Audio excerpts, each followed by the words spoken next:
सत साहिब सतगुरुदेव की जय। बंदी छोड़ कबीर साहिब जी की जय। बंदी छोड़ गरीबदास जी महाराज जी की जय। स्वामी राम देवानंद जी गुरु महाराज जी की जय हो।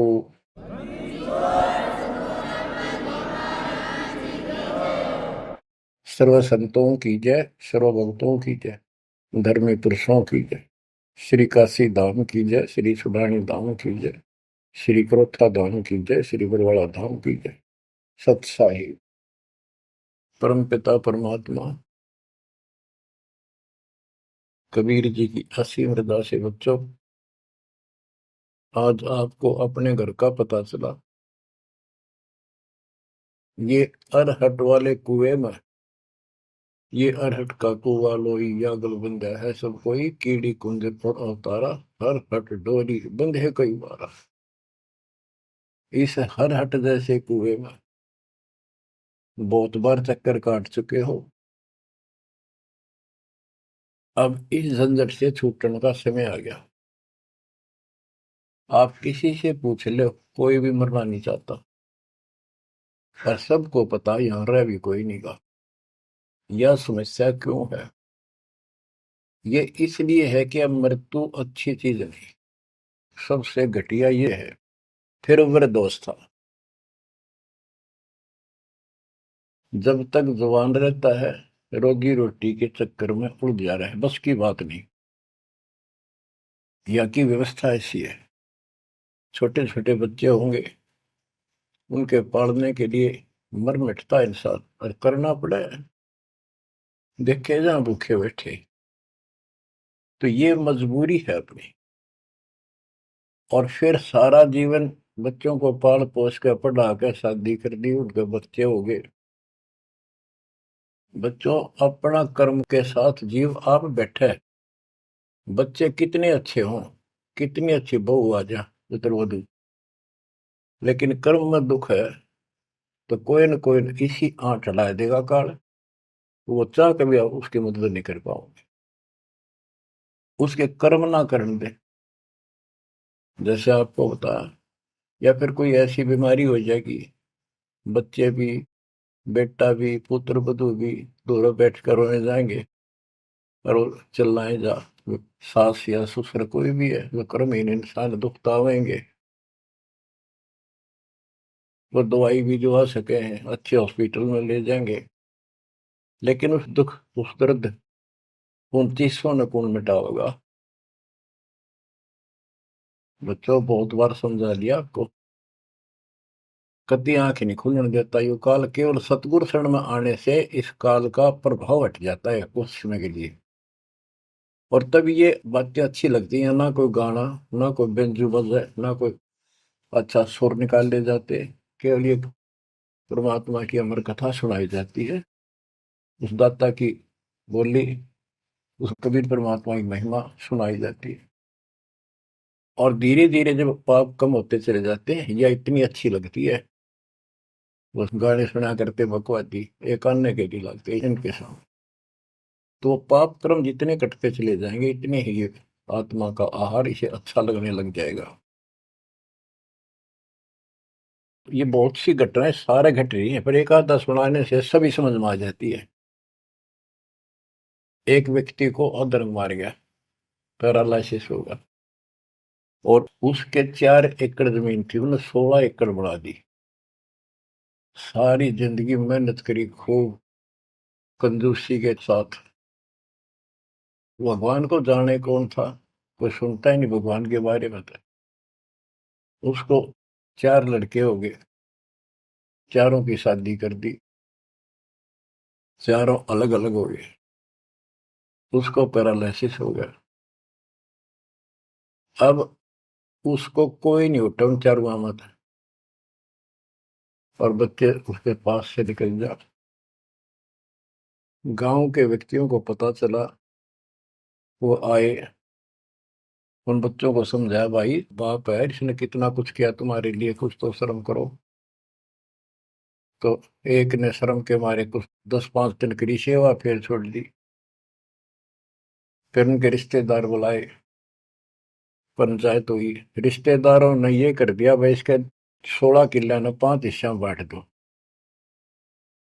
तो 3 एकड़ जमीन तो इसका हुआ है, इसको दो, 3 किल्ले इसके छोड़ दो, और जो इसकी सेवा करेगा वो लो। तो छोटे वाले की पत्नी बोली जी हम ले लेंगे, हम संभालेंगे। वो लालच में वो बला ले ली, बला हो जाती है ये कर्महीन इंसान, और 1 महीने बाद से फिर छोड़ दी।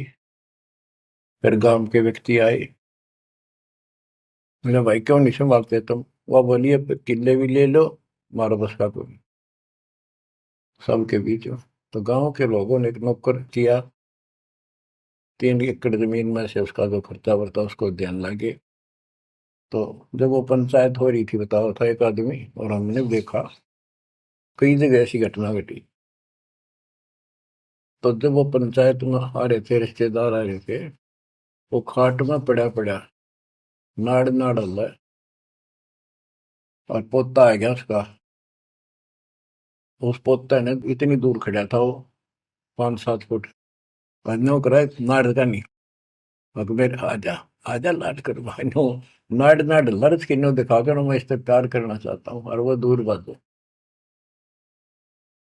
तो वहां बैठे उपस्थित व्यक्ति बोले, इन बेटा ने तय कर दी इतनी छोटी मालस, इन पोते ही कसर रह रही है, ये करेंगे। तो यहाँ अध्यात्म ज्ञान आता है। जो काम करण का था कर्महीन ने वो तो करया कोई नहीं, जिसका दुख भी टला हो, बेटा बेटी पुत्र वो दूर सब न अच्छा लगा हो। तो बच्चों यू काम करण का है, यह सबके साथ बढ़ जाएगी जाए भगवान की शरण में नहीं रहता। 3 बातों को देखकर दास को और अधिक दृढ़ता आने लगी और भगवान के प्रति तड़पने लग गया। ये सचमुच तो पहले देखा है सब पता, और भी सामान्य बातें देखी ना, बीमार हो तो भी माता पिता बैठे बैठे देखे जा, और वस्तु के लिए पुकारे जा, कोई सुनने तैयार नहीं था। कबीर साहब कहते बूढ़ा होकर पड़े खाट में, सुने बचन खारे, कड़वी बात सुना करेगा, और कुत्ते ताउन का भी सुख को नहीं, ये छाती फूकड़ आ रही। पुत्र वधु कह के गई बूढ़ा बुढ़िया ने के ध्यान रखियो को कुत्ता बिल्ली ना बढ़ जाए अंदर। अब वो ध्यान रखे तुम्हें दिखे कुछ ना दिखे, और दोस्त आंख लागी, कुत्ता बढ़कर उसकी लस्सी दूसी गिरा गया। वह पानी लेकर आई, तो उन्होंने कहा तेरा इतना भी सुख कौन, तो कुत्ते ने रोक दो, छाती फूक दी तुमने मेरी। तो परमात्मा कह रहे फिर ये एक वचन सुनोगे तुम, ये कथा सुनने को मिलेगी अमर कथा तुम्हारे को। जो काम करने का वो कर लो, भक्ति करो, और फिर देख घर में भी सुख, शरीर में भी सुख, और सारे बच्चे भी भक्ति मार्ग पर लग जाएंगे। बच्चे सत्संग में जाएंगे, उनके मन दया पैदा होगी, भगवान का डर होगा, उनको अपने कर्तव्य का ज्ञान होगा कि माता पिता की भी सेवा करनी चाहिए, इन्होंने में पाला पोसा है, दया बनती है अंदर इस ज्ञान से। तो बच्चों इस भक्ति इस सत्संग के बिना इंसान ऐसे जड़े डोका मर जाता है, और जब तक ये ज्ञान नहीं होता वो काम हमने सबसे उत्तम और बस इतना ही ठीक है, वो अच्छा लग रहा था। तो यहाँ कबीर साहब कहते सतगुरु के उपदेश का सुनिया एक विचार, जय सतगुरु मिलते नहीं फिर जाते यम द्वार। वो दुख और आगे देखो, मृत्यु के बाद यम के दूत घसीट के ले जाएंगे धर्मराय के उस न्यायाधीश के दरबार में, फिर उनका फैसला होगा इसको नरक में डालो, इतने वर्ष, इतने दिन, इतनी घड़ी कैलकुलेटेड होते होंगे। यम के दूत उनको लेकर चलते तोड़ के तोड़ने क्यों, 1 लाख का हिसाब हो डेली, दे लट्ठा दे लट्ठा, वो नरक से वापस भाजे, उनका लठ मारे भाले ठोकर जबरदस्ती लात मार के ठोकर मार के नरक में गिरे। कहते नरक द्वार में दूत सफर करते क्या चातान, उन तक कबू ना छूटता करता चारों खानी। नरक भोग का फिर 4 खानी में भरमता, कुत्ते गधे शोर बनता, और कभी ना लगता पार, सो फेरा सब मिट गया मेरे सतगुरु के उपकार। बच्चों समझ लो इन बातों को और देखो मालिक की दया। ये बातें कदे हमने दादे परदादा पर भी ना सुनी, माता पिता से नहीं सुनी। उसकी दया विधाता की। और आज ये अच्छी लगे और बात एक भी अच्छी नहीं लगती। वो तो बेतुकी बातें हैं। थोड़ी देर बातें करनी पड़ती है इधर उधर की। 2 मिनट बाद में सोचा ही जा तो जा अपना परमात्मा ने याद करे। तो यह लगन अलग से लगेगी, इस सत्संग से लगेगी। और भक्ति सुमन दान करोगे या सेवा, ये सारे मिलकर आपको निर्मल करेंगे। आपको हर तरह से शक्ति आत्मा को मिलेगी। भोजन खाते हैं तो उसमें सभी प्रोटीन सब प्रकार के खाने होते हैं, तभी स्वस्थ शरीर रहता है। इस प्रकार हमने सेवा भी जिसी बने, सुमन भी, दान भी, ये करना पड़ेगा।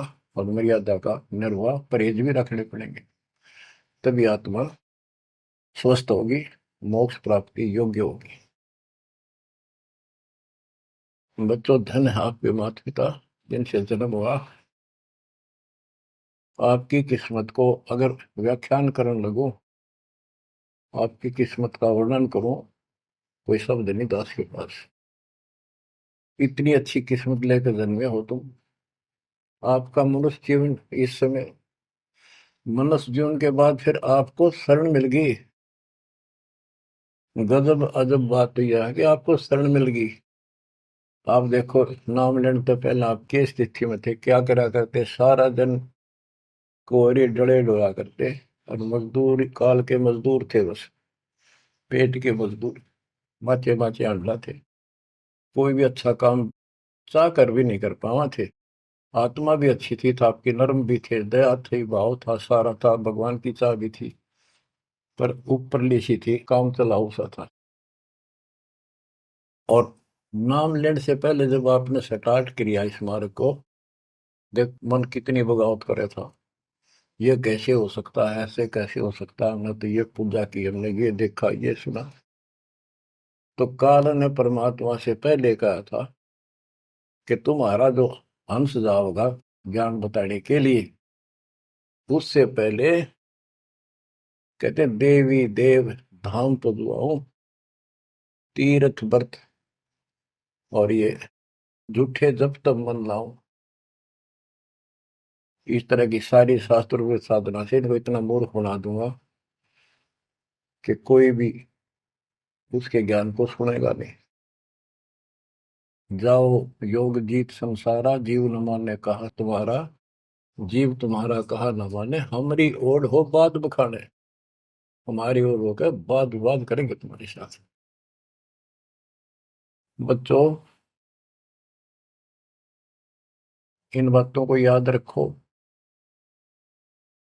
इस जीवन की सफलता है कि इसमें परमात्मा प्राप्ति हो। आप इसके निकट आ चुके हो। आपने जो भक्ति स्टार्ट करी, आपकी यही दशा थी। कति मन मान कर राजी नहीं था। और उस दाता देखो अपने बच्चों को कैसे कैसे कैसे कोई न कोई भेज के अपना बान भाई रह रह कर कथा सुनाई। कभी अच्छी लगी, कभी ना लगी, धीरे धीरे पाप कटते गए, सुनते चले गए। कहते सो सब सिदर मैं करूं अपने जन के काज, हरने से पूजो मार दो नरसिंह दर के साज।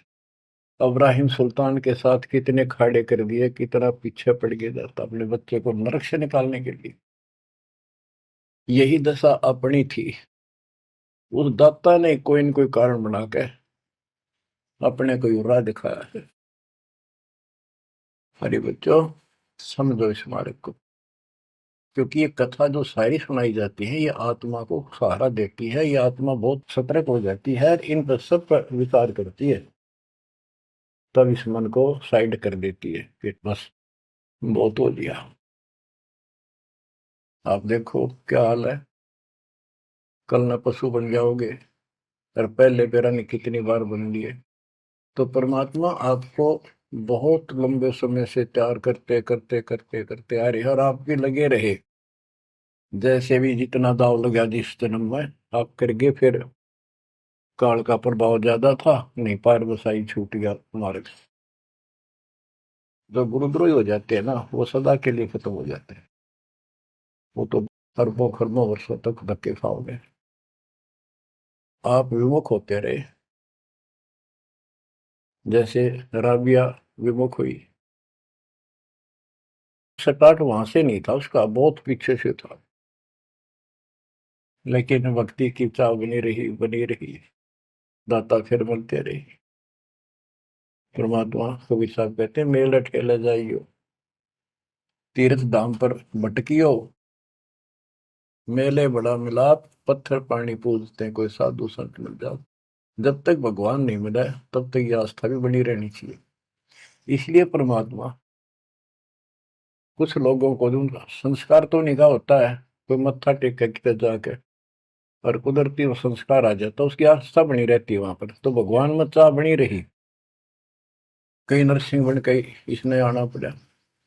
निकाल ने तो मस्टरवा दिया था, प्रहलाद भगत की आस्था खत्म हो जाती, दाता रक्षा नहीं करते, सारे समाज में आस्था खत्म हो जाती मनुष्य जीवन में, कि भगवान है ही नहीं करे।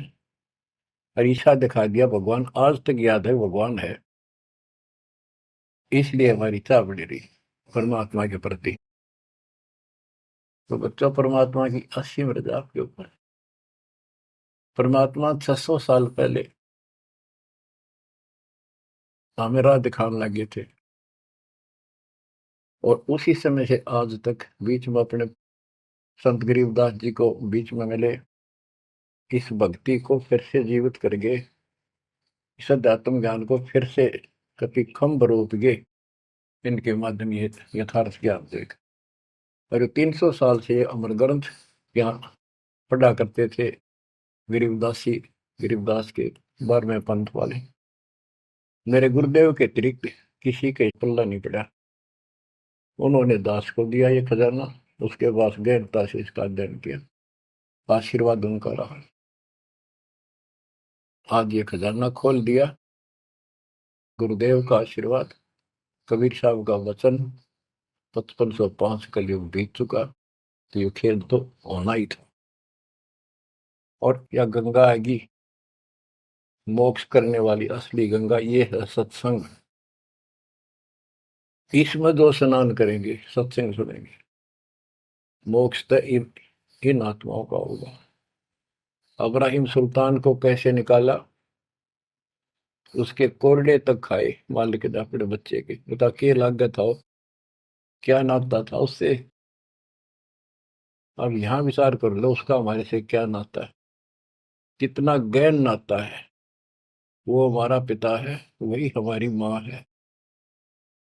उस परमात्मा में हमारे प्रति माँ और पिता दोनों का मोह है, कितना जबरदस्त हो सकता है वो देखो।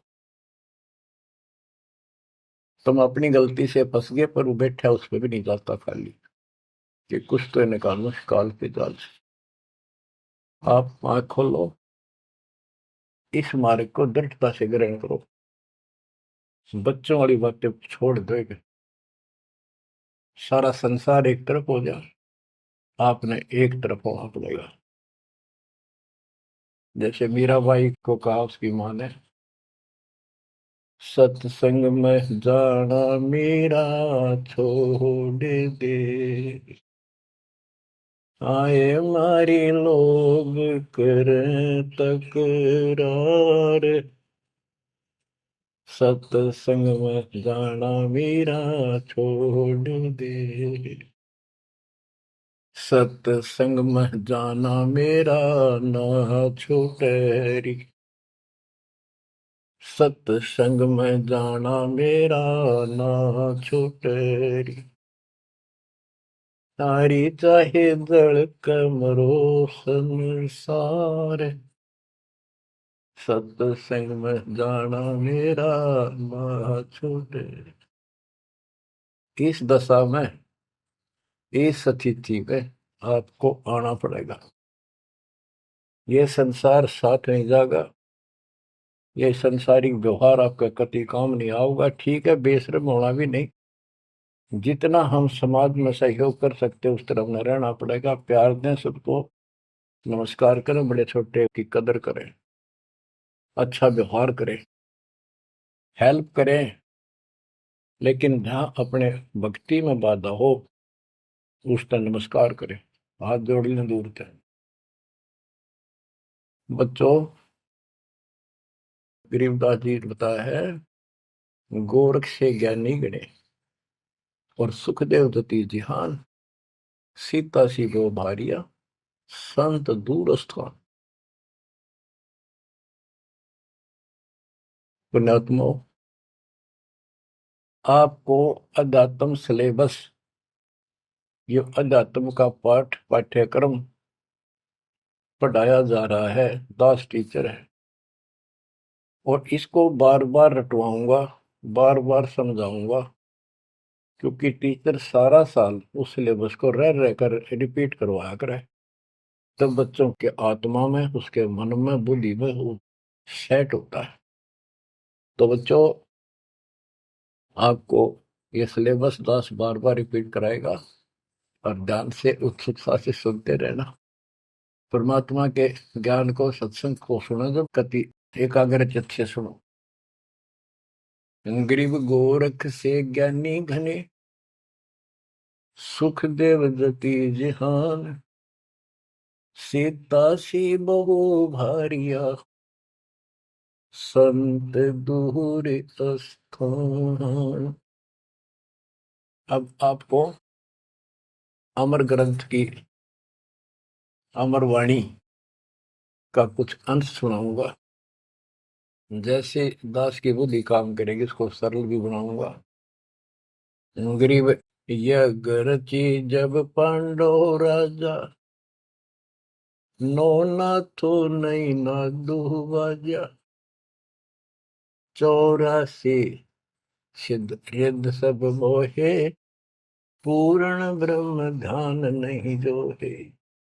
अब क्या बताना चाहते हैं संत गरीबदास जी, कि जब पांडवों ने अश्वमेध यज्ञ रची, तो उसमें 33 करोड़ देवता, 88,000 ऋषि, ब्रह्मा विष्णु महेश तक उपस्थित थे, 12 करोड़ ब्राह्मण, और ये गिरिपुरी, इनका गिनती नहीं, 56 करोड़ जहां थे या दो, शंख पचायन नहीं बाजा ना दो। तो कहने का भाव ये है कि गोरख से ज्ञानी गणे, सुखदेव जति जिहान, प्रसंग ये है। और सीता सी बहु बारिया संत दूर स्थान। पांडवों ने अश्वमेध यज्ञ क्यों की थी? श्री कृष्ण जी जो उनके गुरु थे, त्रिलोकीनाथ विष्णु अवतार, उन्होंने बताया था कि तुमने, क्योंकि युधिष्ठिर जी को भयंकर शोपन आने लगे, बेचैनी होगी, भूख गई, रात की नींद गई, वैद्यों से इलाज करा लिया, कोई आराम नहीं हुआ। श्री कृष्ण जी के गुरु थे, उनसे समाधान जाना और कारण पूछा कि ये हुआ क्यों। तब श्री कृष्ण जी कहते, तुमने जो बंदूक घात किए हैं, युद्ध में, महाभारत में आदमी मारे और अपने प्रियजन मारे, रिश्तेदार मारे, ये पाप वो हानि कर रहा है, वो सेध रहा है। समाधान ये है कि अश्वमेध यज्ञ करो और पूरी पृथ्वी पर न्योता दे दो, कोई आओ, धर्म यज्ञ करो एक, और धर्म यज्ञ सफल होगी तो तुम्हारा ये दुख दूर होगा, अन्यथा नहीं होगा। और यज्ञ संपूर्ण होने की, सफल होने का चिन्ह बना दिया, बता दिया निशानी, कि एक शंख 5 मुंह का, पंचानंद शंख, उसको पंचजन्य भी बोल देते हैं, पंचायन, आनंद माने मुख होते हैं, पंचानंद 5 मुख का शंख एक अलग स्थान पर रखा जाएगा। वो कोई बजाएगा नहीं, आप पर बाजेगा। वो बाजेगा तब जब कोई पूर्ण संत, अच्छी करने वाला उसमें भोजन खा लेगा। तो 33 करोड़ देवता बुला लिए, 88,000 ऋषि आगे, 12 करोड़ ब्राह्मण आगे, तो किसी से भी शंख नहीं बजा।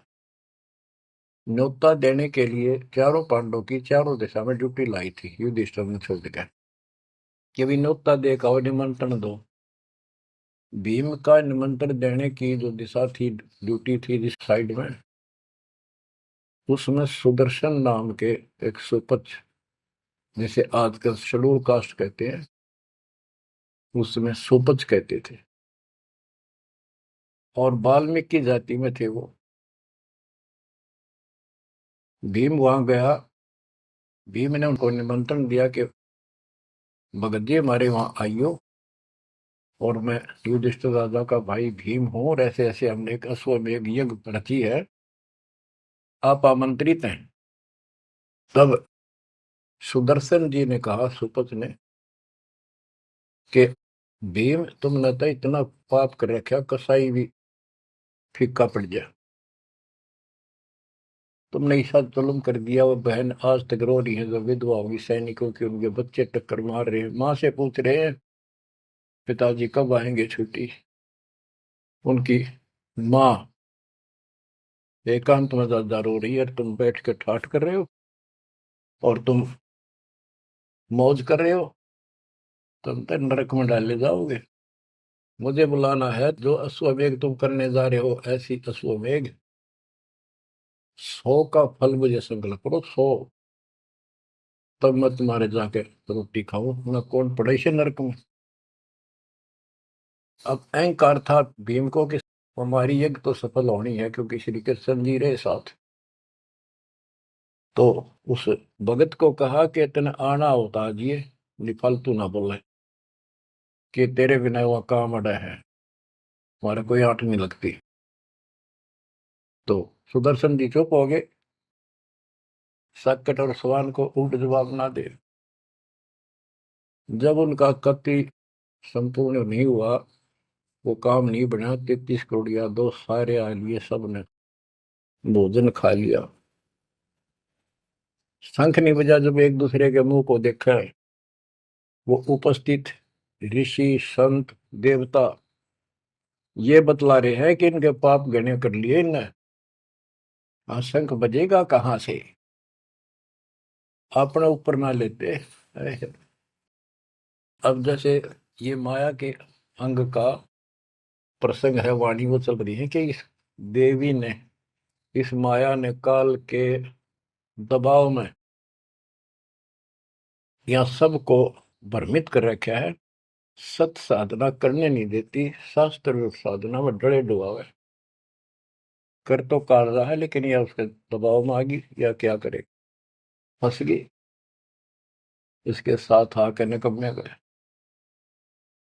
तो बच्चों, तब युधिष्ठिर बोला, महाराज हमारे पाप गिने हैं भगवान, ये तो कभी नहीं बच जाए। तो मन पता है क्या हाल हो रहा है, वो मेरे स्वप्न में भी दिखाई देते, वो बच्चे रोते हुए, उनकी विधवा रोती हुई टक्कर मार रही है। कृष्ण जी बोला, भाई इस शंख न बजाने वाला आया को नहीं। भीम को बुलाया कि बताओ इस साइड में किसकी ड्यूटी थी निमंत्रण देने की, कि भीम की थी। भीम से पूछा कि तुम ऐसे ऐसे एक सुदर्शन नाम का संत है, उसको न्योता नहीं दिया। वो बोला, जी निमंत्रण दिया था, पर वो तो कुबोल आदमी है, ये बातें बोली है कि तुम पापी हो और अपराधी हो, वो तो गलत बोला। कृष्ण जी बोले, आपने क्या कहा। भीम बोला, मैंने कह दिया तो नाना होता जी, आपने ना तो मत आइए। श्री कृष्ण जी बोले, सारा काम खराब कर दिया, साधु संतों से ऐसे नहीं बोलना चाहिए, वो जो कहते हैं उसमें कोई दम होगा बात में। तुम तो सारा काम बिगाड़ दिया, अब बता क्या करेगा। इतना पैसा लग गया, बात वही की वही, थोड़े मुंह हो गया भीम का, कह तो माच रहा था, तक के दिफा था। श्री कृष्ण जी बोले, बैठ साले, रथ तैयार करो।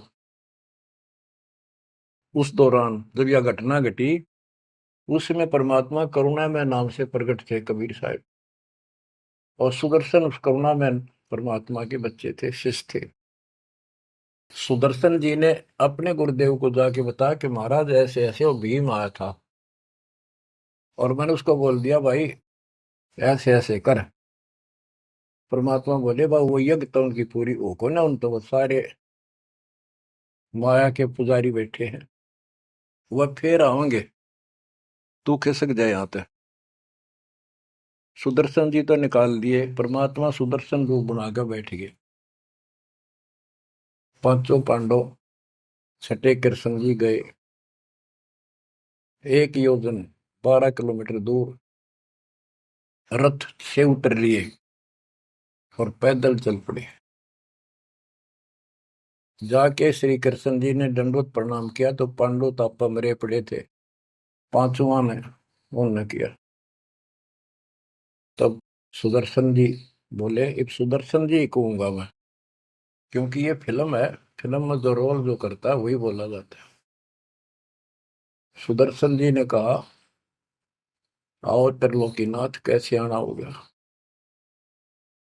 श्री कृष्ण जी बोले, हे सृजनहार, हे सारी सृष्टि के रचनहार, आप जानी जान हो, ये पांडव हैं और ऐसे ऐसे ने अश्वमेध यज्ञ की है, वो आपके बिना संपूर्ण नहीं हो सकती। आप दया करो और भीम की गलती को माफ करो। सुदर्शन जी बोले, भाई मैंने जो शर्त रखी थी वह पूरी कर दो। भीम ने पूछ लो क्या शर्त थी मेरी, वो जी पता हमारे को। तो श्री कृष्ण जी ने कहा कि संत मरण को ऊंचा लियो, तज माया अभिमान, जो जो कदम आगे रखे, सो सो यज्ञ समान। ये देख लो, किसी में इतना भी अहंकार नहीं है। आज ये कति टूटे पड़े हैं, सारा खर्च हो लिया पैसा, बात वहीं खड़ी है। और वहां से लेकर यहाँ तक हम आए हैं, जितने हमारे कदम बढ़ते हैं वो सौ सौ यज्ञ समान, वो एक कदम एक यज्ञ के समान है। अपनी सौ रख लो, बाकी हमारी जोड़ी में डाल दो, हमारा भी कल्याण हो। यानी आदिन्य का भाव संत के सामने होना चाहिए। संत के साथ भगवान होता है, भगवान को अहंकार कति पसंद नहीं। तब साधु भूखा भाव का, धन का भूखा ना, ना किसी में माँ का भूखा। उससे पहले जब पहली बार यो भीम गया था तो निमंत्रण देने, एक तालाब में नहा का आया था और उसमें खूब गोते मर मर नहाया, पैर भी नहीं टिके थे। सुदर्शन जी बोले कि भीम, यह मेरी माला तार के दिए खुट्टी पर था। भीम चला, खुट्टी पर तो माला सुमरनी तारन लग गया,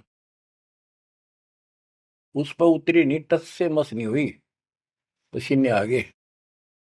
जब सुदर्शन जी बोले, भीम उधर बड़ी डींग मारा था कि युद्ध न्यों नहीं जीता जाता, एक का मारू था 10 मरे थे।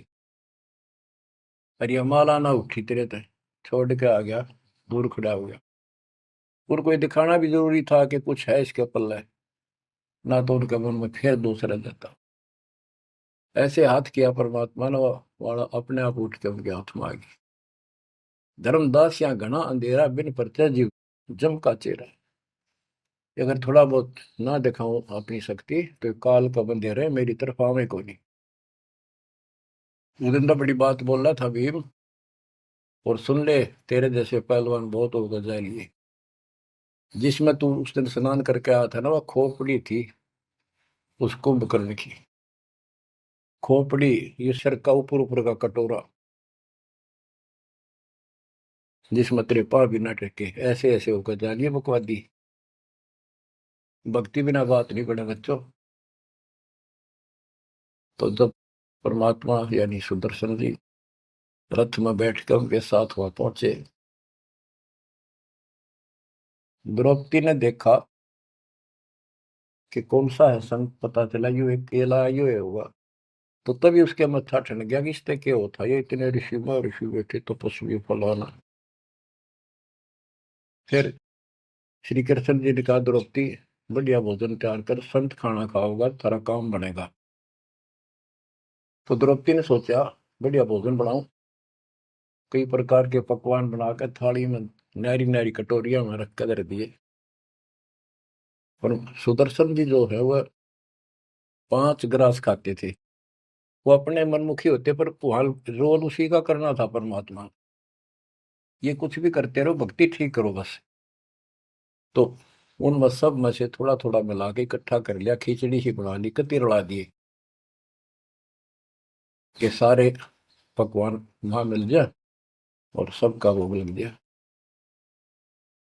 द्रौपदी मन में सोच रही थी, मैंने 1 घंटे तक आंख पड़वाई दूं मैं और इतने बड़ी आइटम बढ़ाए। अक्संत खाओगा और उंगली चाटेगा और सरा होगा किसने बनाई है सब्जी रोटी। और इसने कुछ करना आता ना और ना शूद्र का शूद्र, ये कहाँ के शंख बजाएगा ये। अब परमात्मा ने यानी सुदर्शन जी ने 5 ग्रास खाए, 5 बार शंख बोला।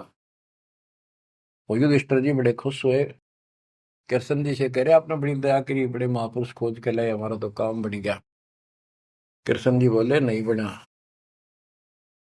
ये तो शंख कंटिन्यू बजना चाहिए था अखंड, और काफी देर तक स्वर्ग तक सारी पृथ्वी पे इसकी आवाज जाएगी, धीमी धीमी मीठी मीठी प्यारी प्यारी, तब सफल होगी।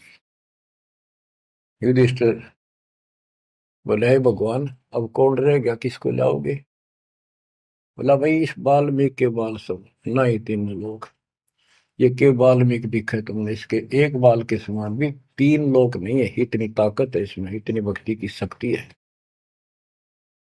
अपने घर में कमी है वह खोजते। द्रौपदी बुलाई, द्रौपदी से कहा कि बहन साची बता, तेरे कोई दोष आया इस महापुरुष के प्रति। तो उसने सारी बता दी जी, ऐसे ऐसे मेरे मन में दोष आया। द्रौपदी शुक्र मना तेरे घर पर टूक तोड़ ली, इसने आकर खाना खा लिया। अपने घर सब 2 रोटी खा कर सोते हैं, कोई भूखा नहीं सोता, भगवान सब न दे है। इस तरह का अहंकार करने से काम नहीं बनते। इसके चरण धोकर पियोगी ना, जब तेरे अंतःकरण का पाप भी दूर होगा और कुछ राहत भी तब मिलेगी। अमृता क्या नहीं करता। द्रौपदी लाई बढ़िया सी थाली परात उठाकर चांदी की, और उसमें लोटा लेकर संत के चरण धोए, गाल के कटोरे में पीण लगी। कृष्ण जी बोले बहना दा मुझे भी देना, इसे महापुरुष का चरणामृत कद कद मिल रहा है। तो आधा द्रौपदी ने पिया, आधा श्री कृष्ण जी ने। और फिर वो देखो अखंड बाजा वो ऐसे ढंग से बजाए, इतना धीरे धीरे धीरे धीरे सुर बढ़ता चलेगा, स्वर्ग तक पूरी पृथ्वी पर आवाज गई, कण कण में सुनाई दिया। और जो पेड़ थे पौधे पूरे के पूरे बसंत की तरह फूल आ गए और खिल गए, इतना सुंदर मौसम होगा सुहावना। गोरख से ज्ञानी गढ़े और सुख दे जति जिहान, सीता सी गो भारिया संत दूर स्थान। संत को ऊपर दिखावे से ज्यादा मीठी मीठी लंबी चौड़ी कथा सुनाने से, अटपट करके प्रवचन करने से पहचाना नहीं जा सकता। तो बच्चों ना जीव की सी बुद्धि है को पहचान दे, पहचान लिए होते तो कबीर भगवान आए न थे, संत गरीबदास जी आ रहे कहने गए। अब बच्चों आपको थोड़ी सी अमृत वाणी सुनाता हूँ। ग्रीव फिर पांडवों की यज्ञ में शंख पंचायन टेरे, 12 कोटि पंडित जहां पड़ी सबन की मेरे। यज्ञ रची जब पांडव राजा, नौ नाथों ने नादू बाजा। उस यज्ञ में 9 नाथ, 84 सिद्ध, 33 करोड़ देवता, 88,000 ऋषि, 12 करोड़ ब्राह्मण और 56 करोड़ यादव जो श्री कृष्ण के वंशज थे, जो पांडवों के रिश्तेदार थे। क्योंकि श्री कृष्ण जी की बहन सुभद्रा अर्जुन के ब्याही थी। या क्या कहते हैं, यज्ञ रची जब पांडव राजा, नो नाथों ने नादू बाजा। 84 सिद्ध रिधि सब मोहे है, पूर्ण ब्रह्म ध्यान नहीं जो है। अब माया के उनकी वाणी पर देखो छिए, इन्होंने बताया है कि 84 सिद्ध 9 नाथ ये रिद्धि सिद्धि में उलझा रखे थे। 84 सिद्ध रिद्धि सब मोहे, इन्होंने पूर्ण ब्रह्म ध्यान नहीं जो है, पूर्ण परमात्मा की भक्ति नहीं करी। कोटि 33 यज्ञ के माही, सुर नर मुनि जन गिनती नाही। 56 कोटि जहां थे यादो हो, जिनसे नाही बाजा ना दू हो। कोटिक वक्ता वेद उचारी, ना बयम संपूर्ण सारी। सर दर्शन की गिनती नाही, अनाथ जीव जी में बहु माही। ओहो। सठ दर्शन ये गिरिपुरी कहती है, बहुत गड़े आए हुए थे, और अनाथ जीव भी बहुत गड़े आए। सुर नर मुनिजन तपा सन्यासी, दंडी वृत्त बहुत उदासी। कामधेनु कल्प वृक्ष ही लाए, तीन लोक के सुर नर आए। पांचों पांडवों कृष्ण शरीरा, जिनसे यज्ञ बही निधीरा। होय होय। पांचों पांडव और श्री कृष्ण जी वही खाना खा चुके थे, उनसे यज्ञ बही नहीं थीरा, उनसे यज्ञ नहीं हुई पूरी। एक बाल्मीक नीचे कुल साधु, जिन शंख पचायन पूरे नादु। और गनो माया के पूता, ब्रह्म जोगनी सब ही दूता। ओहो। कहते हैं एक बाल्मीक नीचे कुल साधु, जिन शंख पचायन पूरे नादु। ये और गनो माया के पूता, ये औरतें माया के भ्रमित है, माया सिद्धि प्राप्त करके लोगों को प्रदर्शन करना, ये भी माया जाल। या महिमा पागी न, इनमें खेल ले गए खिलौने से, या माया ये देवी ने उलझा रखे काल के दबाव। कहते हैं और गनो माया के पूता, ब्रह्म जोगिनी सब ही दूता। अब क्या बताते हैं, गिरि पांचों पांडव संग हैं, और छठे कृष्ण मुरार। चलिए हमारी यज्ञ में हे समर्थ सिरजनहार। अब श्री कृष्ण जी भी तो तीन लोक के मालिक हैं, पिछले संस्कारी हंस है। परमात्मा ने उनको सद्बुद्धि दी, उनकी दिव्य दृष्टि खोली कुछ समय के लिए, तो उनको भगवान दिखाई दे था। वो सुदर्शन उस दिन थे भी भगवान, पर उसको एहसास था, क्योंकि अध्यात्म मार्ग के अंदर अपने आप आत्मा अपने से शक्तिशाली के आगे नीचे हो जाती है, मुरझा जाती है। गिरि पांचों पांडव संग हैं, और छठे कृष्ण मुरारे। चलिए हमारी युग में समर्थ सृजनहार। गिरि पांडव यज्ञ अश्वमेघ में, सतगुरु किया पिया ने।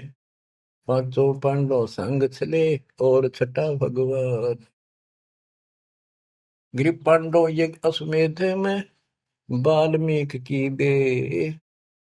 शंख पचायन बजाइया, राख्या नहीं संदेह।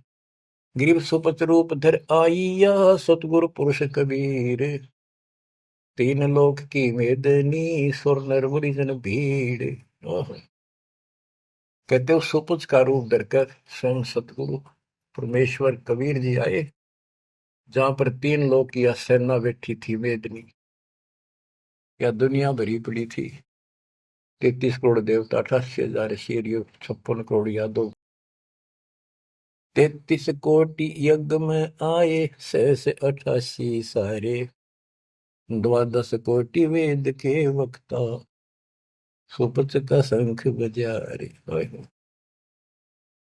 के 33 करोड़ देवता, 88,000 ऋषि, 9 नाथ, 84 सिद्ध, 12 कोटि वेद के वक्ता ब्राह्मण, ये सारे वहां पर बैठे थे। उन तो ये छोटा सा काम नहीं हुआ, 3 ताप के अंतर्गत पांडव दुखी हो रहे थे।